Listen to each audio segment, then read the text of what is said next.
And welcome to Tales from the Tips. If you're catching us on YouTube, make sure you give us a like and hit that subscribe button. Drop and leave us a comment below. We would love to hear from you. You can find every episode where you find your favorite podcasts, Apple, Spotify, YouTube, and also on the Odyssey app. Just head to the Google Play and iTunes store and download Tales from the Tips. All right. Congratulations! Well, you did I'm that. DA. Congratulations! You're the Mick the Caddy. You did that on the first take this week. It was great. Thankfully, I stumbled through it. We'll get it. He's getting better. I don't know. I think I'm regressing. No, you're getting to be better. honest, but no, I only took one. That was the first take. It was good. So, okay, we ended episode 6 on hotels. Mm. And I was not going here with episode 7, by the way. This is off the cuff, so I apologize to the listening audience now. We're good. I've got this covered. I have nothing prepared for this conversation. You started in on some very, very interesting stuff. I don't even know where to begin with this, but I'm going to say, you were telling me about a story about a guy that won some Australian Opens, and next thing I know, you're telling me stories about girlfriends reading text messages. Yeah. True story. Okay. True story. So I'm putting the ball on the tee, and I'm stepping back, and I'm gonna watch this thing fly. I'm going to call him tonight too after this, because see if he hates me for actually mentioning this, because he's probably not going to. I actually even think I think I do remember her name. The good part is when we're recording this episode, we haven't literally put it out there yet. No. So we'll put pause on it if it doesn't work. I'm going to. I'm going to call him tonight. Anyway. He's one of my best friends. Yeah, so as we normally say, let's grip it and rip it. Yeah, we're gripping and ripping this one because I got to hear this. He's one of my best friends. So there's a guy by the name of Peter Lonard who won on the PGA Tour. He won Hilton Head. Oh, yeah. And great player. I mean, he's won the Australian Open. Again, I'd have to Google it, but he's probably won it 2 times. He's won the Australian PGA like 3 times, the Australian Masters like 2 times. One of the nicest people you'd ever meet. Lived in Orlando. Another story about Peter. I could tell you Peter Lonard stories for days. It's funny. Peter. The Peter. Did you hear that? Lana. Am I allowed to mention you on this? Can I get? Yeah, we can shout Leo out. Can I shout Leo? What did he say then, Leo? Peter. It didn't sound like Peter, did it? Peter. Okay. Anyway, I tried to. I think I almost went Australian some Australian accent, but Peter Lonard was one of the nice. Is still one of the nicest people. First of all, we should thank our amazing video and audio technician Leo. Give me something, Leo. Say something, Leo. Come on, Leo. Hello.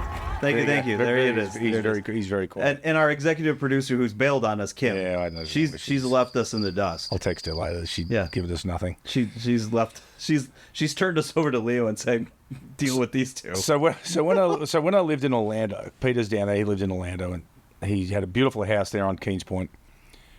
The only time Peter ever turned on the oven in his house, or the stove in his house, because he ate out every night. But he's a bit of a player. He played on the PGA Tour. He liked the women and great stuff. He had to change his shaft on his golf club one night, so he actually turned on the gas burner. Oh yeah. So he could heat it up, and that was it. The only time he ever turned on his oven. Warm up the epoxy. And the only time he'd ever turned on his oven in his house. True story. I will probably get him on the phone at some stage in one of these podcasts and let him know. If I'll ask him that, he'll say that is a true story. Yes. 100%. Okay. The other 2 true stories about Peter Lonard were both were at TPC Sawgrass, and I caddied for Peter 3 events. Back in Australia, I was in Orlando when I was living there, and I said, "Hey, you got a caddy for Australia?" He's like, "No, I don't. I'll give you $6,000. I'll pay for your airfare. I'll give you $6,000 and come down to caddy for me in Australia. You caddy for the Australian Open, Australian PGA, Australian Masters, and we only made 1 cut. So yeah, again." Bad caddying, I guess.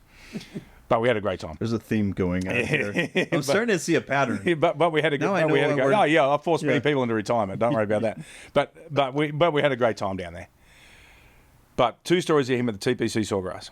First one was one night, I guess might have been the Friday night. He was with his girlfriend in a beautiful hotel down there and stuff like that. And she may have seen a text message on his phone that probably was inappropriate, or she thought was inappropriate. So she starts screaming and yelling at him and stuff like that. So he leaves. He absolutely leaves the hotel room. But I think the police were called and stuff like that. Like, no, you need to leave. This is going to be an argument about whatever. And he slept 2 nights in the clubhouse. At TPC. At TPC Sawgrass and finished top 10. True story. I will verify that for sure. That is a true story. He did.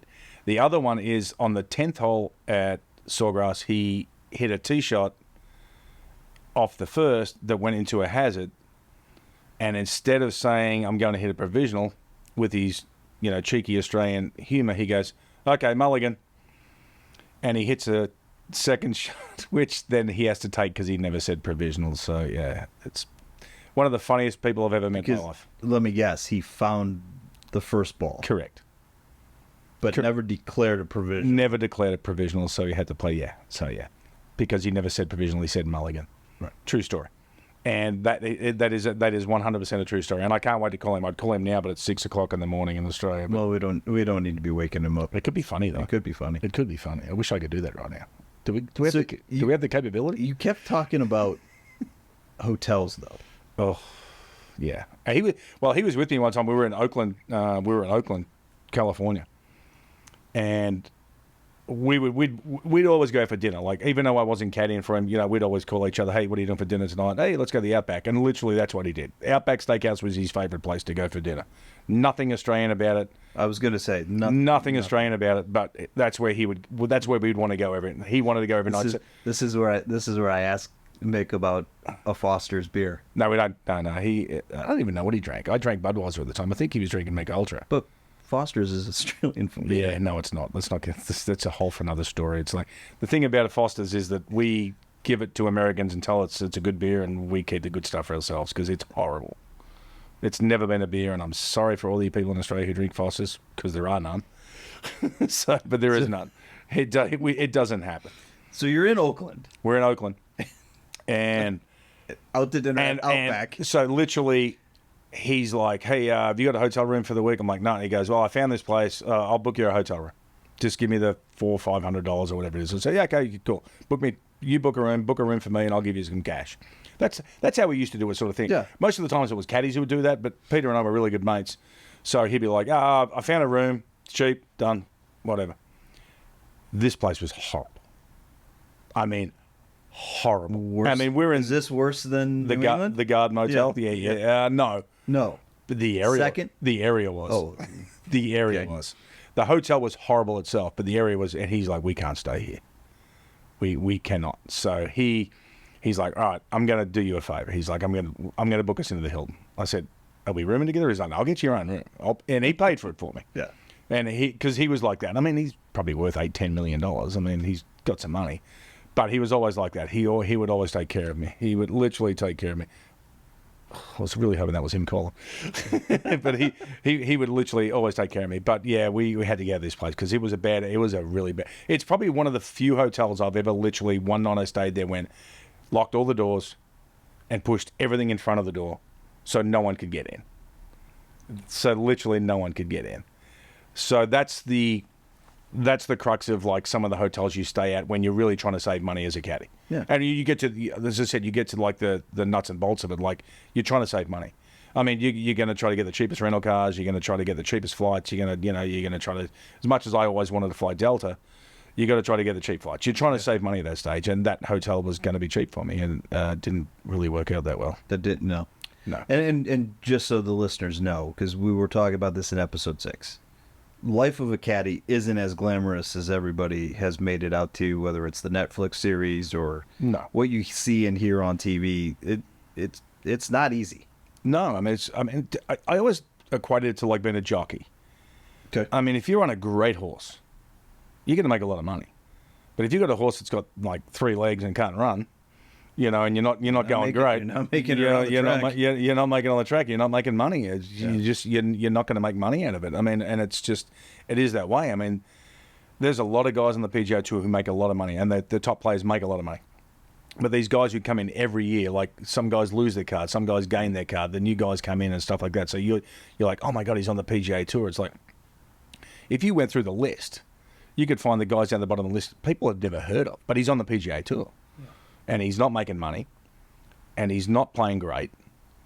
And you've got a caddy who's trying to be like, hey, I'm trying to help you out here and stuff like that. So I know a lot of caddies who have just make ends meet on the PGA Tour, and guys who have made no money. So this is a good time of year right now. As we're recording this, we're getting ready for I think they now call it the FedEx Fall Swing. The fall series, yeah. Yeah, the fall. You got 7 or 8 events that are coming up. I think 7 now that they just played out in Napa. What is it? Let me ask it this way. What are these guys experiencing from a caddy perspective? What are these guys that have some guys that now most of them they're going to make they've secured their card for next year. Now, majority of them haven't secured a signature series, or they're going to be scrapping and clawing all year next year. Correct. How nervous are some of these guys to even keep their jobs? Oh, it's, having been around that, and I think this is where I have the input of like, I've been very lucky to caddy for guys who are, they're going to keep their card. They've had a great start to the year. You're good. But I've also been on the other end of it where this is going to be really hard for the next 6 months because this guy's really not playing good. He's really struggling a little bit. This is going to be a hard 6 months. Kind of like when... So when you've been on both sides of the spectrum, it's like, the guys who are up the top and who are making a bunch of money and stuff like that, the caddies are fine and all that sort of stuff. And look, I don't have any resentment to them because I know a lot of them. I mean, I do, and some of them I call very, very good friends. But they also know the struggles as well because they didn't just walk into these great jobs. Right. They had to struggle at first before they got there. But there's only a certain amount of jobs up there. Right. There could be 300 caddies looking for the top 20 players in the world or the top 30 players in the world. And some of these guys have like really, really busted their butts to get where they are, and congratulations to them, they got there. But not everybody gets there. Yeah. And I didn't get there. And, am I resentful for it? No, absolutely not. I loved the 15 years I was out there. But, I tried to stay loyal as I could to players when they went back to the web.com tour because, like anything else, like their dreams, I had the same hopes. I had the same dreams that my player's going to turn this around. So I'm going to be there when he turns it around and he's going to take care of me. Didn't always happen that way. Right. Yeah. Kind of when you and I've talked, Robert Allenby. Yeah. That 2015 season didn't start out well. No. Clearly. No. Didn't end well for you. No. It didn't. But I stayed as loyal as I could during that time. Right. And the guys that I caddied for on the PGA Tour who lost their PGA Tour cards, I could have easily gone, well, I need to find another job on the PGA Tour. But I'm like, no, I'm going to stay loyal to Greg Owen. I'm going to stay loyal to Jared Lyle and Daniel Chopra, and I'm going to spend a year or two on the web.com event. I'm going to take, I know that they're going to take care of me when they get their PGA Tour cards back. Didn't always work out that way, but so be it. Yeah. What do you see anybody right now currently that's out there? As in players who... Yeah, that you can see the relationship, caddy, player. Yeah, you don't see it. Like, when 2025 rolls around and the new season starts, they're not going to be together. Oh, I think Jordan Spieth's going to be struggling a little bit. If Spieth doesn't have a great year, I think Michael Griller could be in trouble. He's been with him for a long, long time, but I mean, even coming off the surgery. Yeah. I think that if Jordan doesn't have halfway through the year, if he doesn't have a great year, I think Michael Griller could be in trouble. I mean, I don't know their relationship. I mean, I know them both. But I don't know their relationship. But I mean, he hasn't played great for a little while, and Justin Thomas is like, well, he's been bouncing around a little bit now, and so who knows? I mean, I don't know. If I was going to pick one for the next season, I'd say Jordan Spieth's caddy might be struggling a little bit. Okay. What would you be doing right now if you were out there, and you had a struggling player or struggling? Because usually it's the relationship. It's not. Which is stemming from the player's play. Yeah, it's again, once the player starts to play bad, and it's not, and they start to struggle a little bit, you're in the firing line. You just know. I mean, it's stressful. It's like, because well, I'm going to lose my job here in a minute because he's not playing good, so he's obviously going to hey, and there's other caddies in his ear going, I can help you out. I'm the best caddy on the PGA Tour that doesn't have a job, but I can definitely help you out. Yeah. And it's like, no, you can't. But some guys get on great. Did that happen to you ever? That someone took a job from me? Tried to. Oh, 100%. Yeah, it happened to me. Okay. Yeah, it happened to me. You care to share, or you? But it was just a case of Greg Owen, who I caddied for from England, and it was actually a good friend of mine, but who was a pro in Australia And is a good friend. Yeah, absolutely, still is a good still to this still day. is a good friend. But he was a pro in Australia, and he tried to help Greg out a little bit. Hey, you could probably help with this. You could probably do this with your game. You could probably help. I could help you with this with your game. And then Greg at the end was, well, maybe you should just caddy for me, which was really funny because Hodgie is his nickname. Who was caddying for Daniel Chopra at the time, but was trying to help Greg. And then Greg fired me. Hodgie went and worked for Greg, and I went and worked for Daniel Chopra. So you just swap. So it was just a swap, basically. Yeah, we swapped husbands, I guess. Yeah, there you go. And then, of course, Daniel hadn't been playing great at that time. But I caddied for Daniel, and we ended up finishing we had a top 10. I think it might have been at I can't remember where it was now. So it might have been Sea Island. We finished 10th or 11th at Sea Island or something like that. And then I went caddying for him overseas in Malaysia and Thailand and stuff. We finished second and third, and it just we hit it off. And Daniel's still a really good friend of mine, so we hit it off really, really good. Any other fun stories from the hotel side? Because I've got a great one. I know you actually. I do have a good one. I got, and this is probably my favorite one. And I had to Google it a little bit today to find out what event it was. So when Tiger went through all his issues with his marriage, where he may have got himself in a little bit of trouble. Well documented. Well documented. So Tiger's first event back was the Quicken Loans event in Philadelphia. And I had to Google this today because I was like, I know what event it was, Quicken Loans, but I wasn't 100% sure what city it was, because obviously I've been to a lot of cities, a lot of tournaments. Well, now Quicken is the Rocket Mortgage up in Detroit. Yeah. So it changes. But it was it used to be at it used to be in Potomac in Washington, and then it was at Congressional for a little bit, and they played it twice in Philly. Well, his first event back was one of them.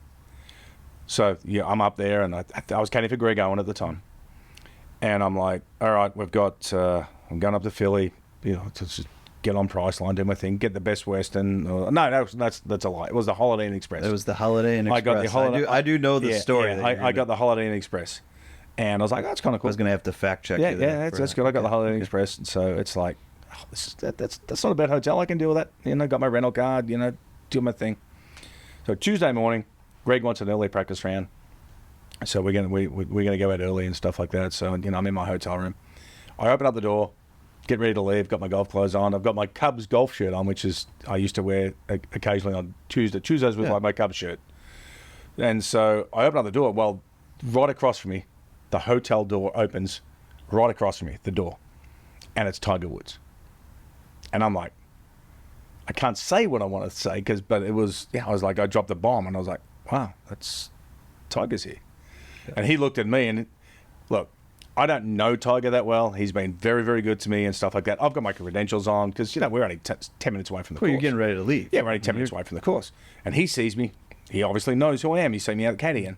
Doesn't particularly probably know my name at that stage, but he does now. And he sees my badge. He's like, hey, Mick, how you doing? I'm like, hey, Tiger. Good. And he's got 2 security guards with him. And we have to turn right out of our door. I turn right out of my door. And we walk towards the elevator, and he starts asking me about the Cubs shirt that I'm wearing. Mick, why are you a Cubs fan? You're from Australia. And I'm like, well, I used to live there, and I'm a diehard Cubs fan and stuff like that. And we just start yapping, and then the elevator door opens, and of course, it's not a 10-story hotel. It's like, I think we're on the 5th floor or something like that. So we get in the elevator, and we start going down, and we're talking, about the Cubs and things like that. And these 2 other security guards he's with haven't said a word. They're just saying nothing, and they're just looking at me. And as we get out of the elevator, he turns to me, he looks at me, he goes, Mick, good to see you. but you never saw me here, did you? And I was like, I have no idea who you are, sir. Tiger, I have no idea who you are. Like, Here you are years later telling the story. Your secret is very good. Well, it's just 14 years ago now, but this was like his first event back after all the marriage stuff. After all the marriage stuff. So I was like, hey, and I honestly didn't say anything, like, to any of my caddy friends, like all my like Australian buddies on the tour. I actually said nothing. I didn't tell them I saw him. I didn't say anything. It's like, didn't say a word. Yeah. But I mean, like every night I was like, I wonder what's going on in that room over there. I mean, I don't even know if he was there for the week. He might. You don't even know. Yeah, he might have been just one night. He might have been there for one night, like doing Tiger stuff. I mean, I don't know. Yeah. I mean, maybe I don't know. Just needed a place to crash. But it was good. But every time I used to see him after that, he used to just like he'd just nod his head, and I'd like nod my head and stuff like that. So it was kind of funny. And the only other real story I had with him was like, I was sitting at the front of Congressional Golf Club one day in Washington, and I'm sitting with a really good buddy of mine, Shannon Wallace, and we will get him. I've got so many great Shannon Wallace stories as a caddy. Some of the greatest, funniest caddy stories you'll ever hear in your life are with Shannon Wallace. Shannon's he used to be like 350 pounds. Big guy, great caddy, wonderful guys. Won twice on the PGA Tour as a caddy. Once with Nathan Green, once with Kevin Stadler. And I can definitely get Kevin Stadler on here too, so that'll be funny as well. But he was just... Shannon and I were sitting down the front of Congressional one time, and I'm a big guy, I'm a little porky and stuff like that, and Shannon's very porky. And Tiger walks past us, and he's like, "Hey guys, Mick, Shannon, Tiger, what's your name?" He goes, "Do you guys know where the gym is?" Like, he's got his gym bag. Like, he goes, "You guys know where the gym is?" I'm like, "What?" He goes, "I'm just messing with you." Thanks, Tiger. Thanks, Tiger. That was awesome. Appreciate you. Yeah, so I was like, I owe him a little bit for that, but yeah. There you go. So this is payback, right? This is payback. Yeah, this is payback. I saw National you, buddy. podcast. I saw you, buddy. I saw you at the Holiday Inn Express, Raymond. Yeah. I saw you about the Quicken Room 110. Yeah, it might have been in 2012. Whatever. I saw you there. I don't know who you were with, but you were there. 5th floor. Whatever. You were there, buddy. I saw you. I don't know who you're with, but I saw you. Well, again, you never cease to amaze me with some of these stories. It's funny how we start the podcast, and this is funny. Look, can you hand me this? Oh, hand me this. You want this? Yeah, I want this for a sec.